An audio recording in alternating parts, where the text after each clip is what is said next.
कि Elon Musk और Donald Trump के क्या चक्कर चल रहे हैं as of now when we are recording. Let me give you an example. अगर so Elon Musk till from 2008 to 2020 वो सपोर्ट करता है डेमोक्रेट्स को जी. ठीक है, डेमोक्रेट्स मतलब जो बाइडेन हो गए, हिलरी क्लिंटन हो गए, इन सबको. अब अचानक से 2020 में ऐसा क्या होगा कि इन्होंने अपनी लॉयल्टी शिफ्ट कर ली. 2020 में जब बढ़िया लॉकडाउन लगा है, एलॉन मस्क खुद वर्कहॉलिक और वो चाहता है उसके सारे बंदे वर्कहॉलिक बन जाए. तो भाई ने फैक्ट्री खोली और बोला कि भाई तुम लोग काम करो. अब एक डेमोक्रेट ने सवाल उठाया कि भाई लॉकडाउन है, वो ह्यूमन सेफ्टी प्लस अगले साल भी वोट चाहिए, तो भाई ये सब करके आप घर छोड़ो और इनको सैलरी दो. एलॉन इज लाइक यार मैं सारे प्रोटोकॉल फॉलो कर रहा हूँ ना, मास्क पहनवा रहा हूँ, सैनिटाइजर दे रहा हूँ, हाथ में पहना रहा हूँ और फुल वर्कफोर्स पे काम नहीं करवा रहा हूँ, मैं सब कुछ देख रहा हूँ ना, कुछ होगा तो मैं देखूंगा. बोले नहीं, ये इंडस्ट्री बंद ही रहेगी.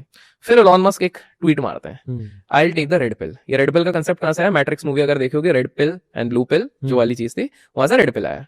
रेड पिल का अर्थ ये था कि बेटा तुम लोग अब मेरी एंटी हो गई है, मैं तुमसे साइड हो जा रहा हूँ. और उस ट्वीट पे रिप्लाई आता है इवांका ट्रंप का. अच्छा, वहां से पूरा गेम चेंज होता है. एंड देन सडनली ही स्टार्ट सपोर्टिंग रिपब्लिकन्स. अब क्यों? क्योंकि उन्होंने बोला अब मेरे को पूरी तरह से. अब दूसरा क्या था, डेमोक्रेट्स इतने पीछे पड़ गए थे कि इनको अपना टेस्ला का हेडक्वार्टर शिफ्ट करना पड़ा टू टेक्सास. अच्छा, बिकॉज उनको एक नेशनल रोड शोज हो रहा था जिसमें देश की सारी बड़ी ऑटोमोबाइल कंपनीज को बुलाया गया, टेस्ला को नहीं बुलाया गया. खुन्नस इतनी चल रही थी. बोले ठीक है, भाड़ में जाओ.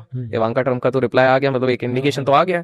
तो जो दो व्यक्ति सबसे ज्यादा भिड़ते थे एक दूसरे से, वापस भिड़ रहे हैं, दो भिड़ते थे, वो अचानक से दोस्त बनने लग गए. And he played so smart. जब एक्स उर्फ ट्विटर पे एक व्यक्ति बोलता मैं 30,000 करोड़ रुपए में इस चीज को खरीद रहा हूँ, लोगों ने हंसी मजाक बनाया कि पागल है, सोशल मीडिया इतने में क्यों खरीद रहे, पागल हो गए. सेम चीज जकरबर्ग भाई साहब को बोला गया था जब उन्होंने व्हाट्सएप का एक्विजिशन किया हुआ था कि भाई 9,000 15,000 करोड़ रुपए क्यों खर्च कर रहे हो. बट आज देखिए सबसे बड़ा उनको है. तो भाई इन लोगों ने एक चीज नहीं समझी, दुनिया का जो भी सबसे रईस व्यक्ति होता है या सबसे पावरफुल होता है, वो किसी ना किसी तरीके से किसी ना किसी मीडिया को ओन करता ही है. हमारे देश में देख लीजिए, एक कोई बहुत बढ़िया बिजनेस चैनल और उनका नेटवर्क ओन करते हैं. दूसरे ने बोला हम पीछे क्यों रहे, तो उन्होंने लिया, जर्नलिस्ट को हटाया और डर का माहौल बन गया.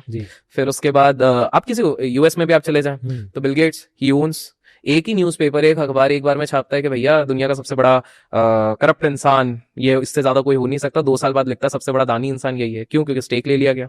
जेफ बेजोस का आप देख लीजिए, जेफ बेजोस ने भी तो वहां पे ले लिया. चाहे आप उधर जर्नल्स की बात करें, वॉशिंगटन पोस्ट बात करें, दे ओन समथिंग. सो एलॉन भैया ने नया गेम खेला. बोले सबसे ज्यादा पॉलिटिकल डिबेट, सबसे ज्यादा पॉलिटिकल लीडर्स कहां पर है? यहीं पर है. सबसे ज्यादा नैरेटिव कहां पे सेट होता है? यहीं. इसका एल्गो ही मेरे हाथ में आ गया, तो इलेक्शंस के टाइम में मैं क्या क्या बदल सकता हूँ. सो मजाल आप एंटी ट्रंप कुछ लिखते उस समय पर और आप यूएस में होता है, आपके पोस्ट को रीच ही नहीं मिलती, जाते ही बंद हो जाती. यहाँ पर पहले तो ट्रंप का जो हैंडल डीएक्टिवेट कर दिया था उसको एक्टिवेट कर दिया गया. फिर उसके बाद पहली बार पूरे discussion, if you remember, podcast Twitter पे लाइव किए जा